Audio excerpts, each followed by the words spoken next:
If you are in Newport, Rhode Island, or if you are in Portofino, and definitely if you are in Porto-Cervo, there's one thing that everybody knows, and he's called Professor Ström.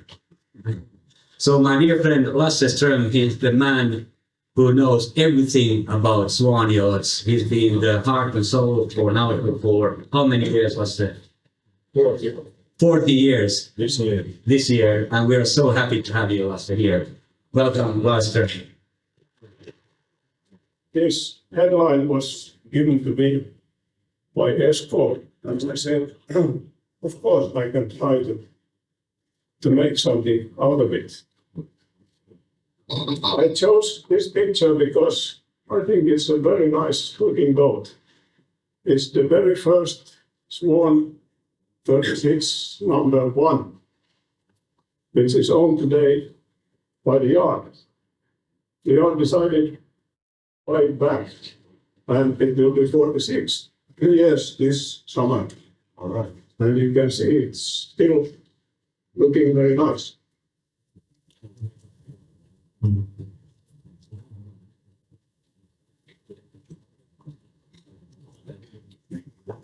But how do you know it is a swan? The most important thing is the coal stripe. It's a recessed coal stripe, and very few other boats have this feature. There is one, I have to tell you, because they have actually splashed a mold from the swan and then started to make the pirate copy. But generally, if you have a recessed coal stripe, then you know that it's a real swan. The oldest boats do not have builder's plugs because it was not understood that it would be needed in the beginning. But after a few years, a simple plug like this was introduced. It's aluminium. Unfortunately, the corrosion resistance is not very good of that stuff. So many of them have disappeared during the years. Then about 1970 was decided to start to use brass plaque, which has much longer life. But this is the plaques that you usually see on the newer boats. Today, they are different because the European rules require additional text on the plaque. But should we say the classic swans still have this type. There's the roll number, the month of delivery, and the year. And these things are on record at the yard, so you can check with the yard that it's correct. Because we have seen some fake plaques in the world also.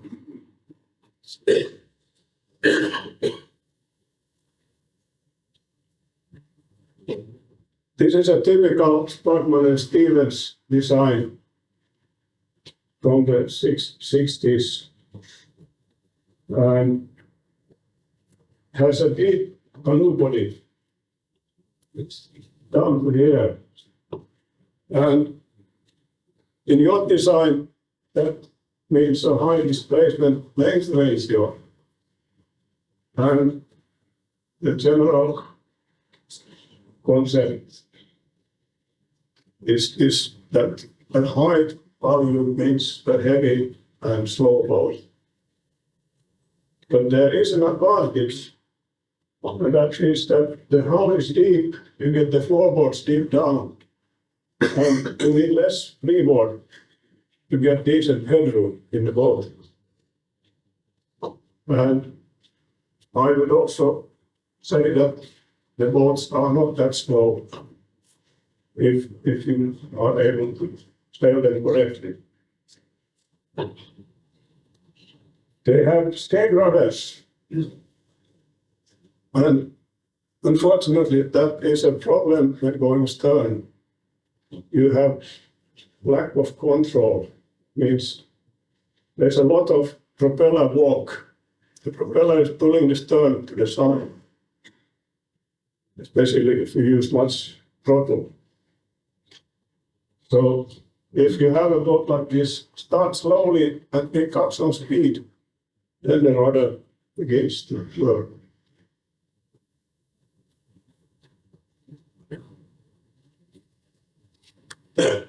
This is the typical midship section. There are lots of stiffness and fairly thin skin in the hull. On the boat, in the, say, about 40 feet, the skin thickness is maybe 6 millimeter. And many people are scared by that number. They think that it's not strong enough, but I would say that it has worked. There are not particularly advanced materials in the old boats. It's glass fiber and polyester. Unidirectional glass is used. That means all fibers are in the same direction, and that makes a strong laminate. And if that is used in the correct places, then you get a big advantage out of it. Another special thing is that underwater there are 2 layers of clear gel coat. This is unusual, and many yards think that maybe not or forgot to put the gel coat on for nothing. No colors there. Actually, the clear gel coat has less water penetration than the pigmented gel coat. So this is an advantage. The boat top and coast stripes are gel coat and laid in the mold. Many new boats have painted lines, and you can see the difference. Decks are foam core with aluminium black top plates on the winches and fittings.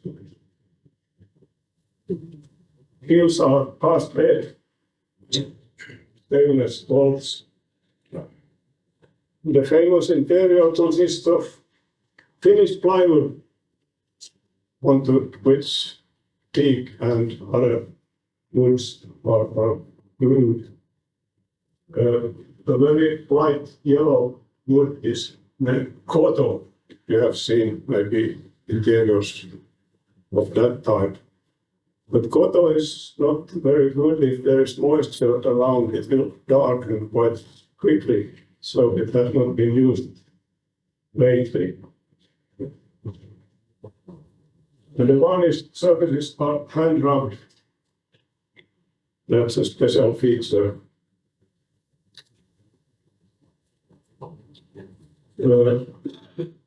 Rod Stevens introduced trim screws. There's a little screw right there on the stern or on the bow, and they are located at a certain distance above the waterline, the design waterline. So if you measure the height of these screws, you know how the boat floats in relation to this design. But unfortunately, many people do not understand the meaning of this, and they take them away, and then you have a problem if you want to measure these things. It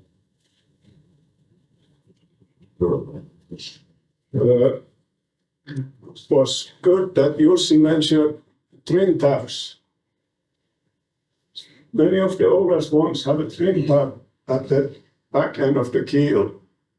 And you can actually see it on deck because there are there are three different wheels. They are used to control the trim tab. There are instructions for how to do it. The trim tab can be used in three different ways. It can be locked, it can follow the main rudder, or you can steer it with its own wheel. And if you, for example, make the trim tab to follow the main rudder, you will turn very, very quickly around the board, for example.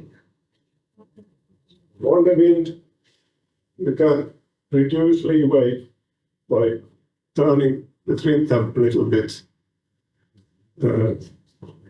On many boats, they have been disabled because they gave a lot of penalty in the plating room.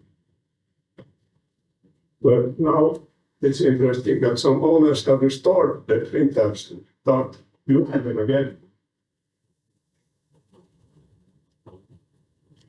The keel is not very small, has a low aspect ratio, but it has found out that this is quite good in big waves.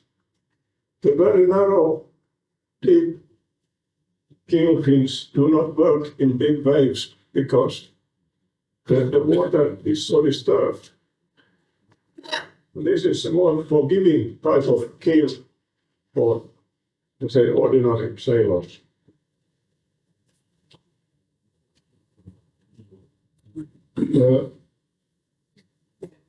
Compared to the swans of today, if you happen to see them, the old boats have decks which are full of parade boxes and guardrails and other things. But I would think that it's also nice, hard conditions, to have something to grab if you need it. Not have a completely flush deck. The hatches have some covings which raise them a little bit above the deck surface. And that keeps the water out in a different way compared to a hatch recessed flush with the deck.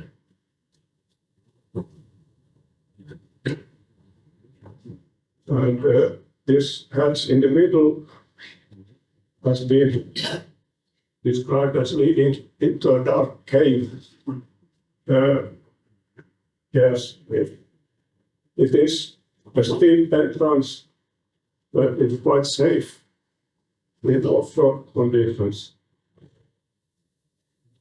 And also this bridge deck here is required for the full width aft cabin, which is a nice feature.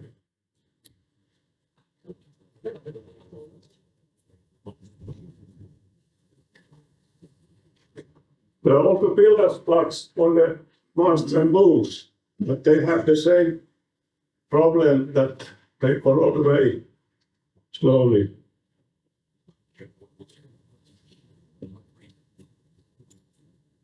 Here you can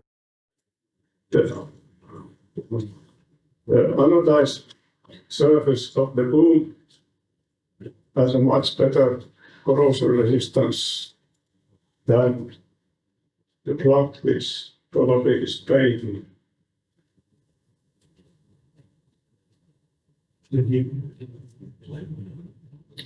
This is a typical masthead. It's a very big plate with two horns where the spinnaker halyards are attached. And an interesting detail is that the hull number is stuck into the top plate. So if you don't find it in any other place, maybe you can find it on the mast.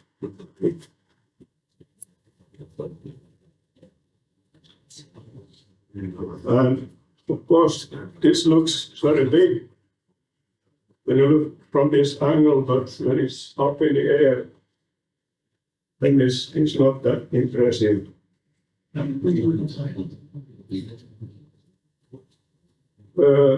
This is a picture from a boat which took off a mast fitting, and apparently the owner has not looked at his mast for about 20 years because it's visible when there's corrosion like this. This white powder is coming out around the edges of the fitting. But no problem. A good welding shop can weld in a new piece. Then you have your mast in good shape again.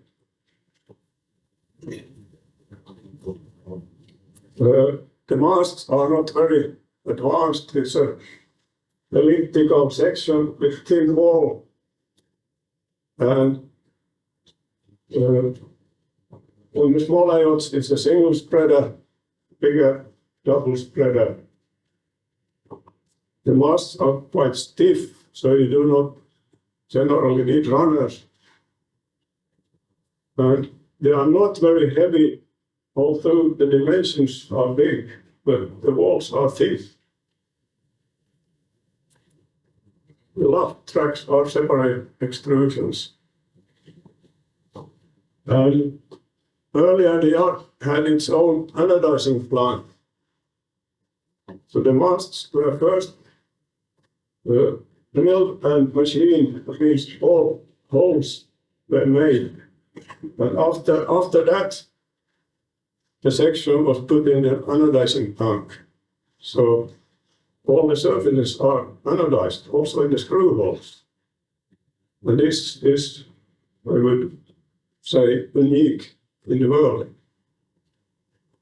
There's no other boat builder having its own anodizing tank today, but unfortunately not even out of these days, because the new owners have another philosophy.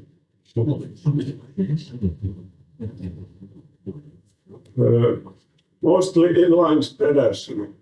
Today, the spreaders are the rule in most inline.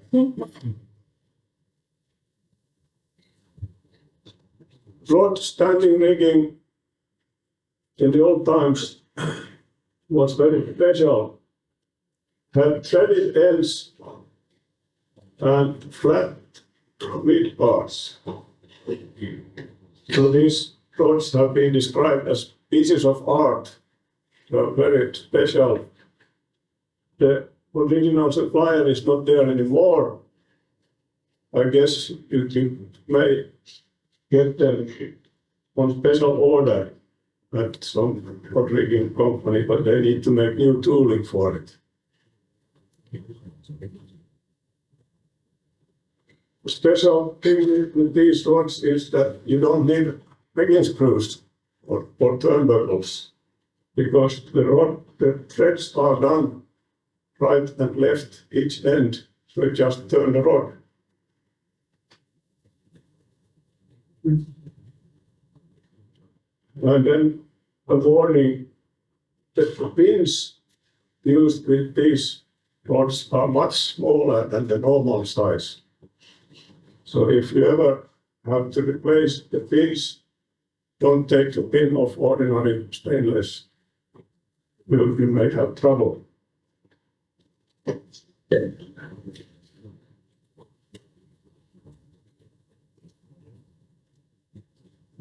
Most boats have wire standing rigging with Norseman terminals. This is the old Norseman. They are looking quite different today. But with wire rigging, the pins are normal size, so then you maybe do not have problems. The old rigs have same size for head and backstay, and this is not right if you put in a hydraulic backstay tensioner, because then the head stage will be one size bigger.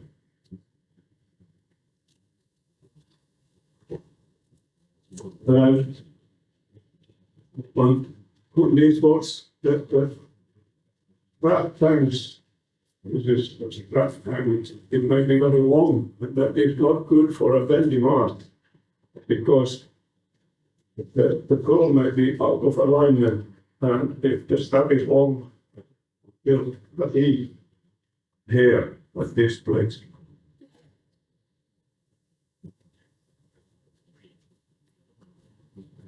The old boats have wire halyards. And there's a special winch, called a reel winch, which contains the whole wire. Here it's very nice regular layers, but I believe there might be a problem with this winch. For example, if you tension the halyard on a loose coil like that, the tension part will go in between the other ones, and then it probably will jam itself. So it should not be used in that way. That's the break of this winch. If you open that, the winch will release the wire. And there's a very big danger with these winches, because if you have a handle in the socket there and you open the brake, the handle will turn with great force and quickly. And if you are not prepared for that, then it will be very bad result. So if you have a winch like this, you should inform your crew to take the handles away.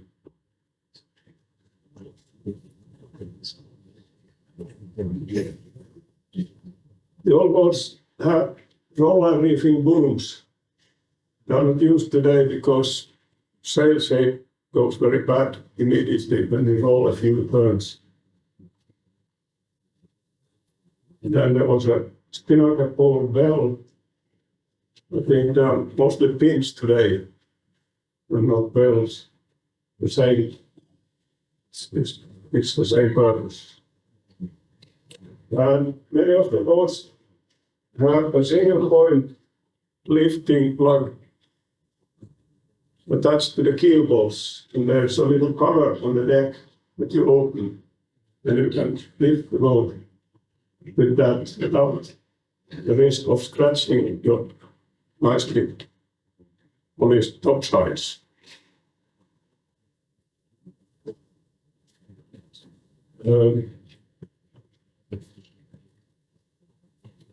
Genoa halyards were usually wired with broad tails.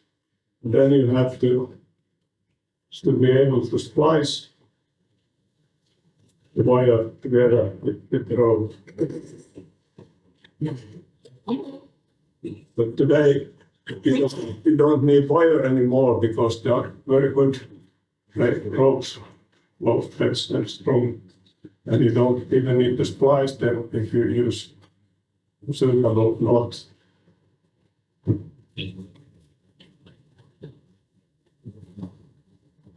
Roller reefing booms were round in section,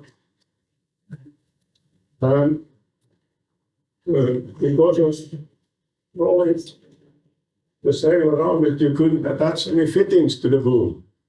So you had to use a boom claw that you put around the boom and then attach a line to the bottom of it. And there are special things associated with roller reefing booms. The sheet must be at the far end, the gooseneck sliding on the mast, and a jack line used for the slice. The lock groove was considered unseamanlike at that time. This is the forward end. It needed a throat like this to accommodate the rough lope. Sails in those times had a rope, actually a rope at the luff. And you needed the jack line shown here.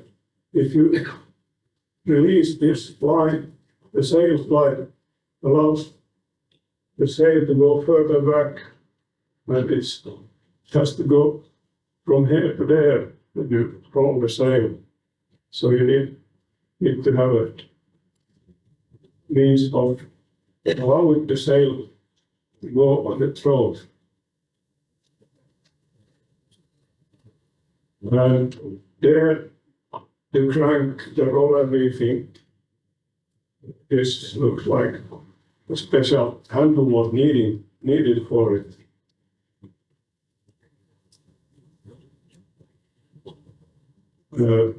There, a reefing hook has been added by the present owner. But there are not many of these booms left anymore. Most have changed to slab reefing.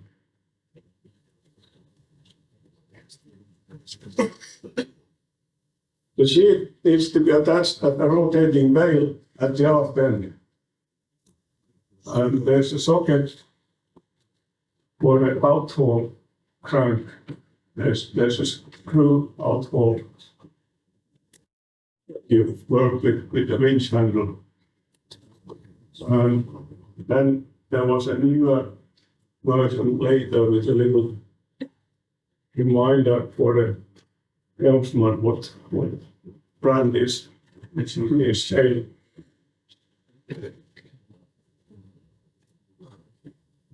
The boats have blade seacocks. The original slate has square pins here on the bow plug. The new ones have reversible handles. That means it's not a square pin there. Otherwise, they are the same. It's a conical plug that goes into the housing. The new blade also have a grease nipple, which the old ones did not have. And these were of bronze. The new ones are of brass, but they are marked DZR, is de-zinkification resistant, which is important. You cannot use ordinary brass in seawater because the zinc is sold and then the material softness with the time.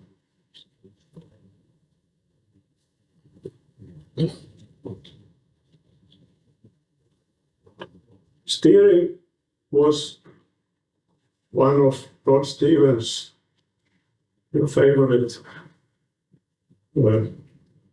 items on board.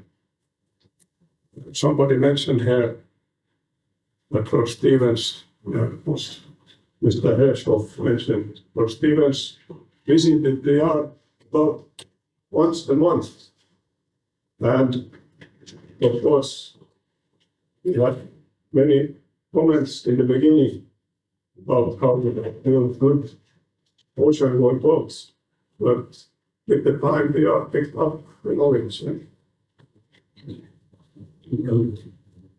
It could be pointed out that very much it's credited for Stevens that he did a tremendous lot of work, traveling much more than any aircraft pilot is allowed to travel.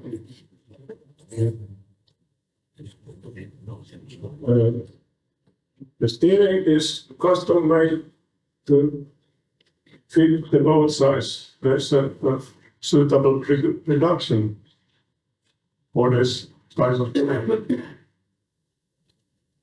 There should be a king's boat mark, and the king's boat should be set so it's straight up when the rudder is in the center line. And the free steering needs to turn when there is one bounce foot on the wheel. Then the wheel should turn. That is the recommendation. And the emergency tiller is very important. There is little cover there for this one. And here you can see what 3 wheels, which is a twin type steering boat.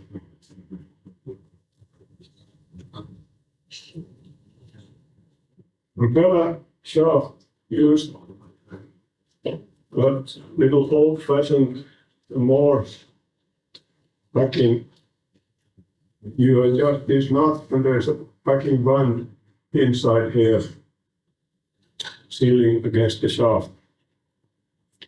The classification society said that there must be a fork securing this nut. Even when it's plastic, it will never seize on the shaft. But to make the classification happy, a little thing like that was made.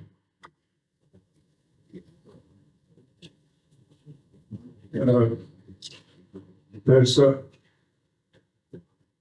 custom-built rudder stock backing gland. The upper piece is the gland, the lower is the locking nut. And you can see that there are holes around it. Circumference. Now, you need a special tool with a little pin there, right at the end. And many owners have wondered what is this strange tool that they find in the equipment. So that's the reason.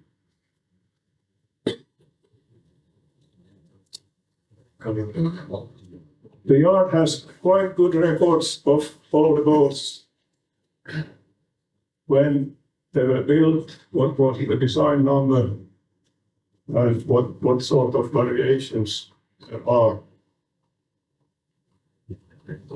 And for the United States, these models were sold under the name Almer Johnson. They were built in Finland, and right in there, Almer Johnson sold them under their brand. But they are the same boats.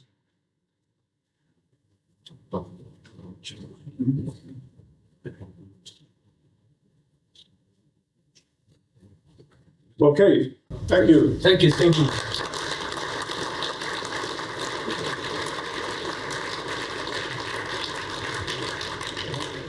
I know that there are many sworn owners.